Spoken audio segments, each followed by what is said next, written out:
Hello guys, I'm back again. Charot. Ayan. So, wag puro hiwalayan yung topic natin. Ayan. Usap naman tayo tungkol sa paano nyo ba mapapatibay yung relasyon nyo. Ayan. Hindi pwedeng puro hiwalay. Kailangan minsan, subukan din natin na, mapanatiling matibay ang ating mga relasyon sa ating mga apam. Ayan. So, alam nyo guys, dito sa US, napakadali maghiwalay. Kasi pwede kang hiwalayan na hindi mo alam. Gulat ka na lang, inihiwalay ka ng asawa mo. Ganon kadali magpaghiwalay dito. Ayan. So, oo nga pala, so, 8 years na kaming kasal ng asawa ko. So, kaka-anniversary lang namin. So, ayan. So, kaya yun, naisipan ko, paano nyo ba mapapatibay yung relasyon nyo? Kasi, hindi lahat umaabot sa 8 years, lalo na dito, ay naku, matagal na yung iba nga, lang, 1 taon lang. Totoo, napakadali, yung iba nga, parang, dinala na dito, tapos hindi pa papakasalan. Ayun, nagbago yung isip. So, ayan. So, swerte talaga yung yung mga babae na umabot sa ganyang katagal yung marriage nila sa mag-asawa na ganyan. Pero guys, yung masabi ko lang, hindi yan lahat masaya, hindi lahat happy moments sa buong example sa buong 8 taon namin na pagsasama. Mag 9 years na kami sa simula nung nagkakilala kami, mag 9 years na. So sa November, so kasi 6 months lang kinasalagad kami. So hindi magkalayo yung anniversary. So hindi siya puro happiness, hindi makikita nyo guys, puro travel. Ganun lang mga post ko mga travel, pasyal, mga nasa labas kami, nandito kami sa ganito. Hindi ganyan lang kadali ang buhay. So may mga struggle din kami pinagdadaanan. Kumbaga, ups and down din yung namin, yung marriage namin. Pero, hindi naman kami umaabot sa time na kailangan maghiwalay na kasi ganoon. Hindi yung inaano namin yung kumbaga, thanks God, yung mga naging problema namin kumbaga nakayanan namin harapin ng sabay. Kasi hindi lahat ng pag nag-asawa ka, hindi masasabi na ay perfecto yung relasyon ko. Walang ganun. Kahit pa sabihin, ay sila ang ganda ng nila, parang ang perfect ng marriage nila. Wala talagang hindi. So lahat yan. Kasi alam nyo guys, mas dapat, mas nagiging andyan kayo para sa isa't isa pag may pagsubok. Kasi example, nagkasakit yung asawa ko, di ba? So na-diagnose na siya, na may sakit siya. So, yung asawa ko naman, ay parang, sabi niya, nagiging sagabal na lang daw siya sa buhay ko kasi may sakit na siya . So, hindi mo pwedeng iparamdam sa kanya na ganun. Kasi totoo naman, hindi. Dapat, papalakasin mo din yung loob niya na harapin natin to, kaya mo yan, yun. Hindi yung, yung iba nabasa ko, may nabasa lang ako. May sakit na yung asawa niya, gusto niya pang iwan. Oh, Diyos ko. Diyos mo yung marimar. Stress na nga yung tao, iiwanan mo pa, diba? Wag naman ganun. Kumbaga kasi yung natin na sa pag-aasawa, for sickness and in health, dapat magkasama kayo, tapos biglang nagkasakit, iiwanan mo. May mga ganun din. May mga nakita ako na gano'n na kung kailan kawawa yung asawa sa kaiwanan. So, masasabi ko din, swertihan or meant to be kayo, kaya ganyan, kahit anong pagsubok dumating sa inyo, kayo pa rin. O, di ba?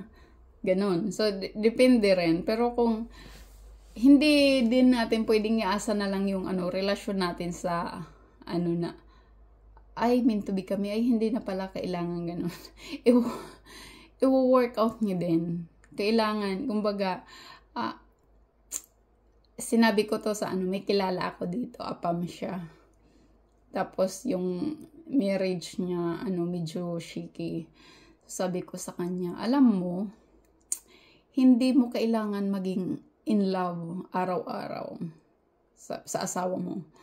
Yung kailangan mo lang panghawakan mo yung yung pinangako mo na ganyan, mamahalin mo siya habang buhay, ganyan, hindi, tapos, anong side pa yan, di ba? Kasi hindi naman araw-araw yung tao mabait, di ba? Ayan, parang siya, yung sinabi ko sa kanya, sabi ko, kailangan i-work out mo yung marriage niyo, hindi yung, dahil lang hindi ka na masaya or feeling mo, hindi ka na niya love, kumbaga, sabi ko, kailangan, sabi ko, i-work out niyo yan everyday kasi bago lang sila, mga 3 years ng kasal. So, mas nauna kami.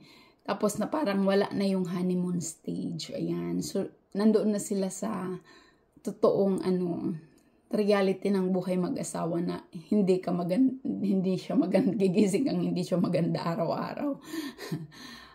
O, paano kung pangit naman pala talaga? O, diba? Hindi na siya mabait. Nandun na yung mga toyo-toyo na. Ayan.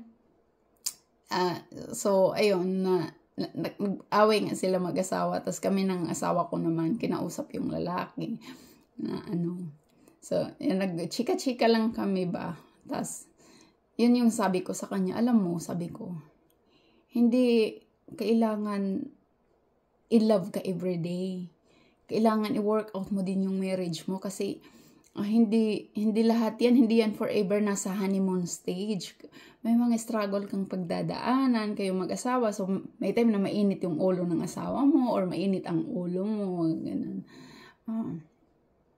Hindi pwedeng, pag hindi ka na masaya, dahil bad trip ka ngayon, hiwalay na agad.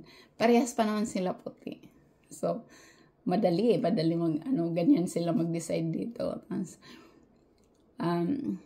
yun, yung sabi ko, hindi talaga kasi totoo yan, mas, pag nakita mo yung bad side ng asawa mo, doon mo makikilala yung tao, parang gusto mo ng hiwalayan. Kailangan tanggapin mo siya ng buo, yung bad side niya, yung mga tuyo-tuyo niya dyan, gano'n. Kailangan mahalin mo din yan, kasi hindi pwedeng,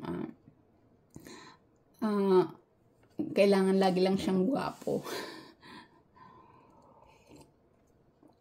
Laging gwapo, laging healthy, laging mabait. Walang ganun. Kasi lahat yan sila, makikita mo yung negative sides. Ay naku, magulat ka. So, asawa ko hindi perfecto. Ako rin naman. So, yun lang talaga.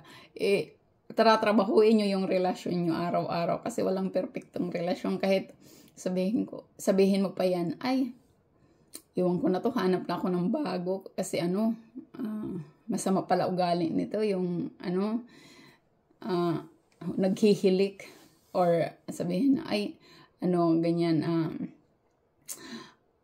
hindi man lang gumala, ay, ganyan. Kasi, pag sobra ng sama ng ugali, yung mga inabuse ka na talaga, yung parang napaka-selfish niya, iba yun. Pero kung yung talagang may mga reason ka na nahiwalayan, yung tingin mo naman nasasakal ka na. Pero yung mga small flaws lang, kailangan palampasin mo na. Hindi naman kailangan hiwalay agad. Ay, di pala to, nagtututbrush siya gabi, hiwalayan ko na. So, hindi siya pwedeng ganon. Kasi, along the way talaga sa relasyon nyo, kumbaga, may mga small things na nakakabad trip dyan sa asawa mo, na sabihin mo talagang, ang weird naman niya, ganyan. So, kung kaya naman palampasin mo na, hindi talagang, kailangan hiwalayan agad. Kasi, it's, kayong dalawa, kayong mag-asawa yung mag-workout ng relasyon nyo. Siyempre, hindi pwedeng ikaw lang na babae. Kailangan siya din, siyempre. Kailangan may effort din siya. Hindi yung parang ikaw na lang pinagsisiksikan mo ng sarili mo dyan. Ayan. Kung nakikita mo namang worth it, tingnan mo din, pag alam mo pag bad trip ka, tingnan mo yung moment na yung happy ka or yung positive sides ng relasyon nyo, balikan mo. Ayan. Ano ba yung reason bakit mo siya pinakasalan? Ayan. Yung mga niya, tapos yung mga ginawa nyong moment together na masaya kayo, ayan, mas para mapapangiti ka naman. Hindi ganun talaga yung lalo na pag matagal na kayo, may mga challenging part, ayan, na hindi ka tanggap-tanggap minsan. So, kailangan matibay ka. Ayan, so, basta walang perfectong relasyon, yun. Kailangan trabahuin mo na lang. Kumbaga, kahit nakikita mong yung mga imperfection ng asawa mo, tanggapin mo. Kung hindi naman ganun ka hindak-hindak, charot. Hayaan mo na lang, palampasin mo. Ayan, yung kung maliliit na bagay, ayan, hindi siya naglinis ng ganito, ng toilet. Hindi siya nagkuskus ng kubeta, hindi mo na nagalit ka na. Kailangan tanggapin mo na lang. Hindi pwedeng laging masaya, hindi pwedeng walang problema sa relasyon. So, yun yung masasabi ko. Para tumagal yung pagsasama nyo, tanggapin nyo yung mga hindi katanggap-sanggap sa isa't isa at i-work out nyo together. Ayan. Kasi nasa inyo pa rin yan Kayo rin ang mag-decide. Alam nyo na, sige, subukan pa natin, mga 1 taon pa. Ayan. So, kaya nang nabanggit ko yung friend na kinakausap namin, sila pa naman. Hindi ko na narinig na natawa lang siya yung nakikinig siya sa akin in fairness, kahit may edad na siya, nasa 40s, kikinig siya sa akin. Tapos sabi niya, gagawin ko yan, susubukan ko yan. Sabi ko, gawin mo talaga, sabi ko, kasi alam mo, sabi ko, kahit pa sabi niya, hiwalayan mo yan, tapos maghanap ka ng asawa uli, tapos hindi na siya, ayun, bad trip na naman siya the next day. And sabi ko, kailangan i-work out mo din, subukan mo din. Yan. Patunayan mo rin. Yan, yung ginawa niya, alam nyo, na-share ko.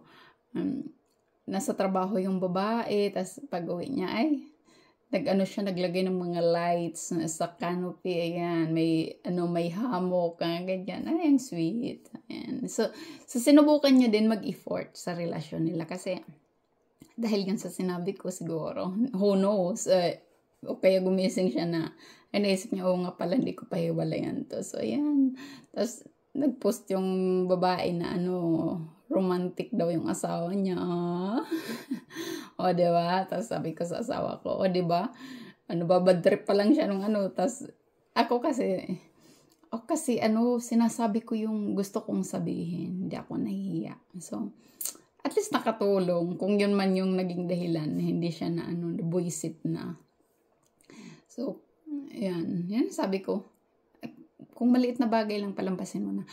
As long as hindi pa yan hindi big issues, mga small sauce, mga maliliit na problema lang sa na negative sides ng tao, hayaan mo na. Hindi, kasi kahit maghanap ka naman ng ibang asawa, hindi pa rin perfecto yan. Pareho lang din yan. So, mananawa ka lang kakahiwalay, kakahanap ng perfect. Ayan, walang relasyon na tumagal sa'yo. Kasi nga, tamad kang mag-workout sa kung ano na yung andyan. So, ayan. Pagod na rin si God kakabigay sa'yo ng jowa. Charot. Ayan. Kasi, basta, samahan mo ng dasal din na sana tumagal pa yung relasyon nyo, ganyan. Hindi pwedeng mawawala talaga yung si Lord sa center ng relasyon nyo. Kasi pag wala yan, I believe naniniwala talaga ako. Hindi ako masyadong relihiyosang tao, pero lagi akong nagdadasal, lagi kong pinagdadasal yung relasyon namin. Lalo na yung asawa ko may sakit na, ganon. Prayers na lang yung pinanghahawakan ko na tumagal pa kami. Ayan, tumagal pa siya, mga ganon. Ay, dumating din kami guys sa point na ganon na feeling ko, yun, iiwanan na kami. Basta sobrang dami din ng struggle namin mag-asawa. Hindi siya, na madali na i-tears kami, tas wala kaming mature na away na sabihin mag-away kami, na disagreement. Wala kaming ganun. Pero yung pagsubok sa relasyon namin, in general, yung para sa amin dalawa, talaga naman. Pero, ayun, sa awa ng Diyos, nagsasama pa rin kami. Ayan. Alam na yung may mga anak kayo. Kasi, pag iba din, mas siguro din, mas madali maghiwalay pag wala kayong anak or walang mga batang involved. Pero pag may mga anak kayo, lalo na, dapat mas lalo yung i-work out yung relasyon nyo, kasi may mga batang umaasa sa inyo, may mga batang umaasa na may perfect silang family, kahit hindi imperfect, kahit may buo silang pamilya. Ayan. So, ayan guys. Thank you sa chika. Ayan, maraming salamat at good luck sa ating mga apam. Ayan, see you on the next one.